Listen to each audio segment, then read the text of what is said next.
Okay, for if I suspect a nose injury, I'm going to start with history. And I would start by asking like their primary complaints. So this could be pain, nausea, trouble seeing, anything like that. And then I would ask the mechanism of injury. So pretty much ask what happened, how it happened, that kind of thing.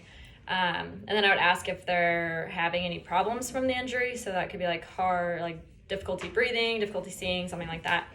And then I would go on to observation and inspection. And for this one, I would look at her nose for any abnormal deformities or deviations or anything like that. And then I would actually look down from her forehead like this and look at the bridge of her nose and just make sure it's straight and in line. And then next I would have the patient look in a mirror with their phone, with a mirror, but we don't have a mirror, so we're gonna use a phone.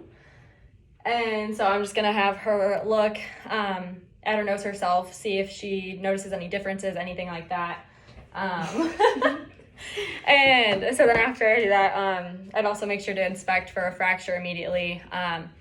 If there's any like immediate swelling, that would lead me to suspect a fracture. Or I'd be looking for bleeding or spinal fluid coming from her nose or anything like that. And then I'd be checking her pupils as well. So looking at pupil size, reaction, seeing if her eye movement's normal. So I'm gonna look with the light and see if her pupils are reactive. Good. And then can you like follow my finger? Beautiful. And I'd see if she has any blurred vision or anything like that. And then I'd also assess her breathing. So I'd look for her breathing rate patterns, see if all that's normal. And then last thing I would do is palpation. So I would palpate the nasal bones, and then I'd be palpating for any deformities, swelling, crepitus, just anything like that.